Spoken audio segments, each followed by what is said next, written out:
Tere tulemast Vanapaagu Põrgu kööki ja head uut aastat, kogu poruka.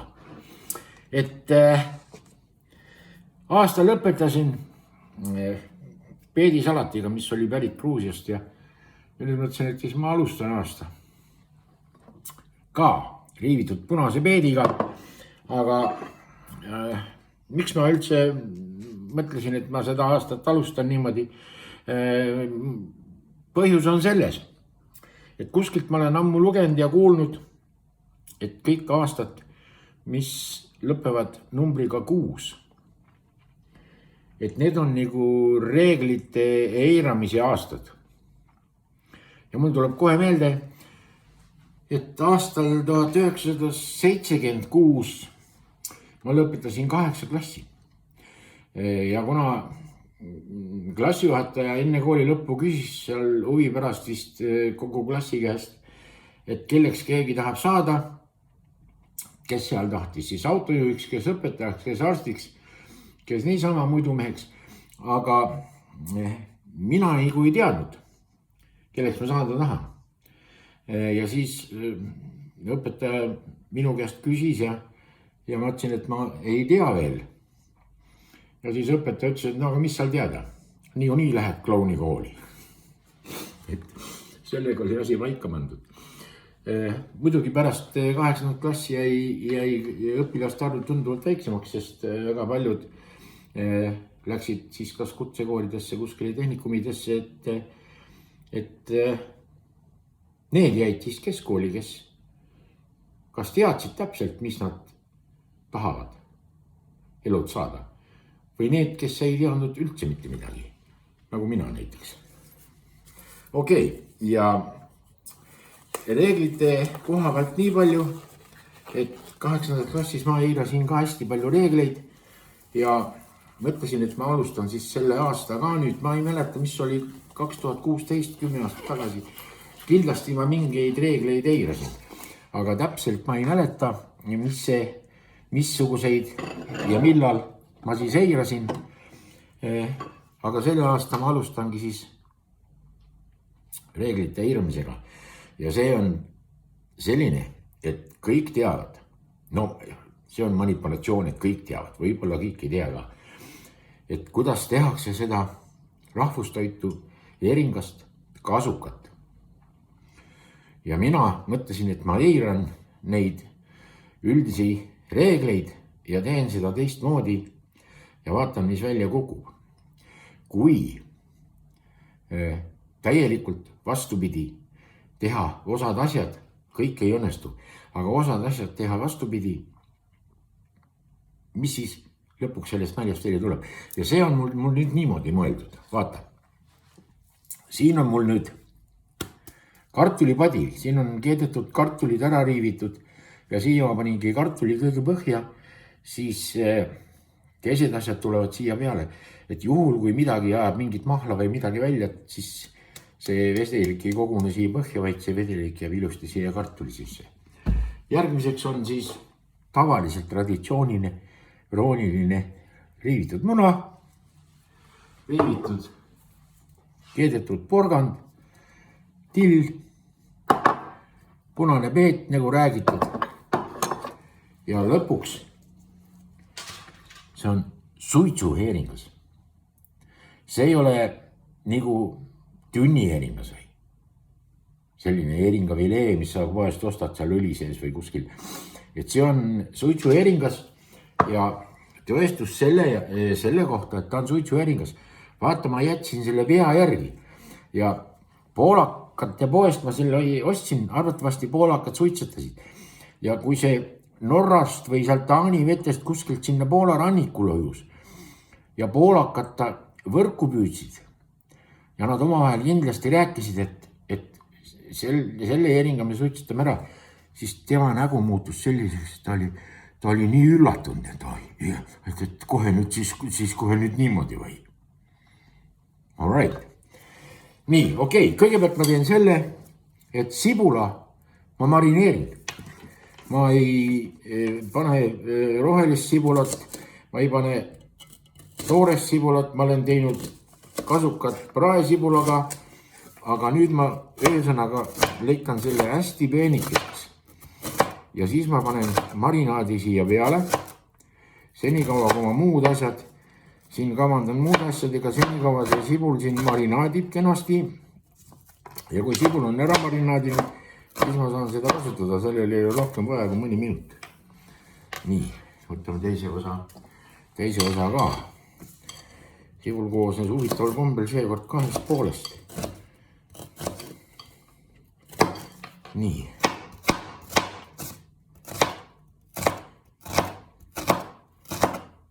Vaata. Ja suitsueringas, ma ei tea, kasukat ei saa ju teha vist suitsuräämist või siis ta ei ole ikka õige kasukas, siis too on nagu mingi jope või. Too ei ole selline tõsiselt võetav. Vaata, siia nüüd on niisugune asi. Selle ma nüüd panen siia kaussi. Nii. Punane sibul. Kui sul punast ei ole, võid väga rahulikult valget võtta. Rohelist sibulat marineerida ei kannata. Et kuna siia läheb peale kuum vesi, siis ma arvan, et rohelise sibulaga tuleb ta nali väga lühike. Nii, okei. Sibul on nüüd olemas, seda nuga mul vist nüüd enam isegi vaja ei lähe. Kala ma lõikan teise noaga. Nii, siia nüüd läheb natukene soola, suhkrut ja see on apple cider õunasiidri äädikas. Ja vaadake, kui te poest õunaäädikat keegi tahab seal salenemiskuuri teha või maohaavu ravida, siis peab siin põhjas olema selline sade. See võru keeles on häus. Ja kui kellegil on, siis öeldakse, et kae tal on häus väljen. Seda läheb siia nüüd nii natukene siia. All right. Ja siis me paneme siia peale keeva vee. Nii, ja see nüüd jääb senikaua kõrvale, kui ma tegelen muude asjadega. Vaata, nüüd ma ütlesin, et mul on siia pandud see riivitud keedukartul. Nüüd on mul selline lugu. Mul on siin 2 muna, ma ei sega kokku majoneesiga.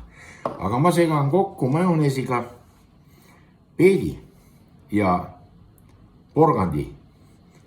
Ja majonees on mul enda tehtud selline, panin siia veel natukene ürte, neid Provençali ürte ja tilga kurkumit, et seda, ma ei tea, kas ta parem saab või ei saa, aga siia panen nüüd ära majoneesi, et ma ei pane majoneesi nagu kihtide vahele, vaid ma segan need värgid kokku juba eelnevalt majoneesiga, kui ma neid sinna hakkan laduma. Et siis saab see majonees siia natukene juba siis imenduda. Kui majonees on imendunud, siis see räägib sellest, et majonees on imendunud. Nii, porgandi segame kokku, majoneesiga. Rääkida kena. Nii. Ja kokku segame ka peedi.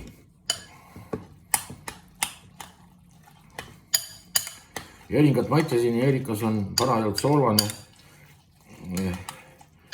et poolakad pole soolaga koonerdanud. Nii, see on siis nüüd roosa majoneesiga. Kena lugu. Nii, nüüd on see laks. Nüüd on siis see suitsueringas meil olemas. Ja see läheb tervenisti siis siia siis läheb nüüd sisse. Lõikan ta väikesteks ruutudeks või kuupideks, kuidas keegi armastab öelda. Mina ütlen täringud või. Nii. Sellega on nüüd see lugu, et see lõikame keskelt pooleks ainult. Ja siis läheb ruutudeks.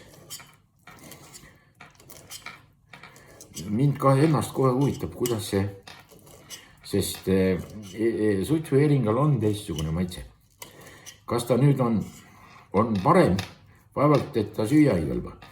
Süüa ikka kõlbab, aga vaata, kui oled harjunud kogu aeg ühtemoodi ja siis äkitselt otsustad teha midagi teistmoodi, siis on väikene sabin on sees, et no mine nüüd tea, et mine sa hullu tea. Vaata nii. Ma tahtsin teile veel, ma lõikan heering ära, panen selle värgi ära, siis ma saan teile rääkida, ma pean kindlalt käest ära võtma. Nii. Okei. Lõikame siis siit niimoodi.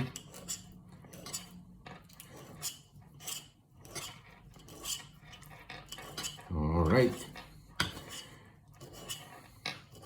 Et mul tuli meelde enne selline ajaperiood. Nüüd on ilmunud internetis, ma ei mäleta, kas Delfis või Postimehes on ilmunud ka need kirjutisi 80. aastate lõpupoolest sealt, kui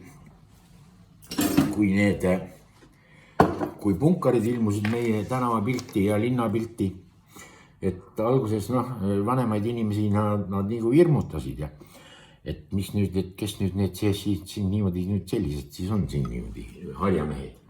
Aga harjamehi oli ikkagi enam-vähem igas linnas, ma ei tea, kas igas külas, aga igas linnas neid oli ja ju neil oli oma koht.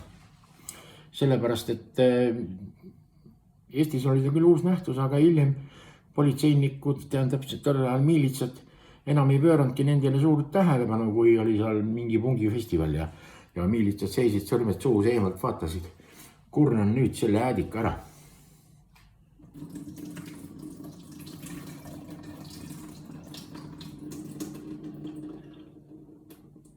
Nii, sibul on marineeritud ja selle sibula panen siia peale niimoodi kihina. Kartuli peale. Punane sibul paistab nagu, ta on selline kena natukene, kui valge sibul. Ma ei tea. See inimene, kes muidugi värvipime on, tollel on ükskõik. Nii, et see on nüüd siin peal niimoodi. Siia peale, nüüd ongi see hetk, kui siia peale läheb nüüd see suitsuheeringas. Siia sibula peale, äädikase marineeritud sibula peale läheb suitsuheeringas. Nende punkaritega sai isegi mõnel ajal või omal ajal hästi palju nalja ja Villu ja Merka, need olid need kõige kuulsamad nimed vist.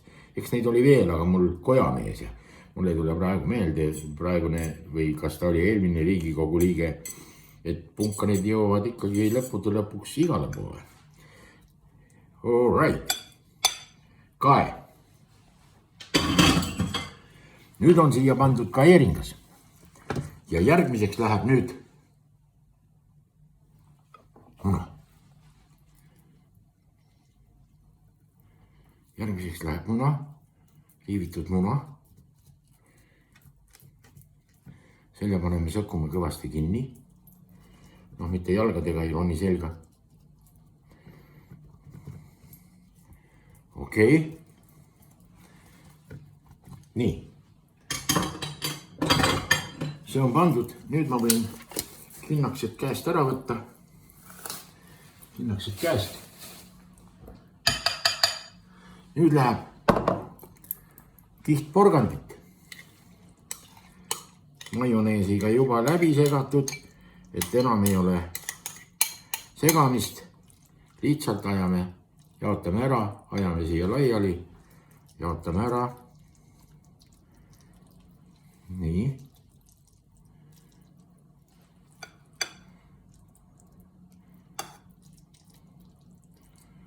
Justi, ma olen kõva jaotaja ka muidugi. All right.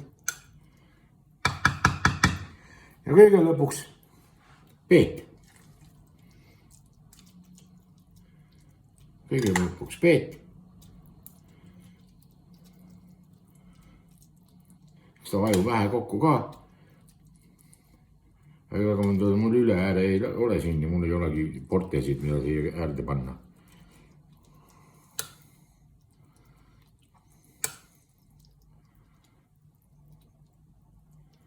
Alright.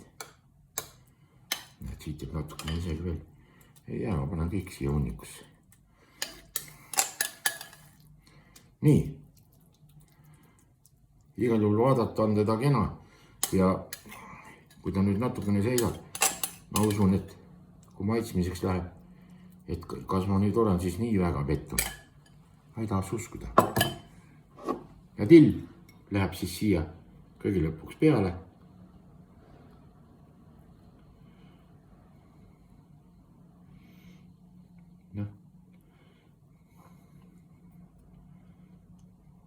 Ja nii ongi.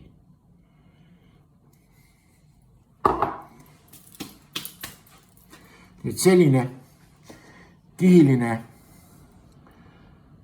ta tuli ja hakkasin rääkima pungimeestest. Ja üks punkar oli nagu Komsomoli-liinis. Ma ei tea, kas siis oli mingisugune eriline kuuvarjutus või miks temale tähelepanu pöörati ja tema sai siis preemia reisi Marokosse. Ja Marokos läks siis see punkar nagu safarile, kaameli safarile. Ja juhtus selline asi, et see kaamel, kellega tema seal safardas, see keeras sealt raja pealt kõrvale, pani kappadi minema ja ühe korraga viskas selle punkari seljast maha. Ja 2 päeva punkar seal mööda liiva kõrbet roomas, tohutu nälg jäi jänu ja lõpuks nägi, et eemal seisab üks telk ja 2 kaamelit. Läks siis sinnani ära ja roomas ära sinnani. 2 peduiini istusid seal telgis nagu päiksevarjus ja jõid teed. Ja punkar läheb siis sinna ja läbi kuivanud suu ja huulte, et voode, vada, vett, juua. Noh, nad siis näitasid need peduiinid, et neil on ainult seal kannu põhjas imeväikene tilk teed järgi. Et kus me sulle selle tee valame? Ja ta siis, punkar siis pani käed niimoodi ja nad siis valasid talle siia peo sisse talle viimase tee ja punkar hakkas siis seda teed niimoodi nagu rüüpama, et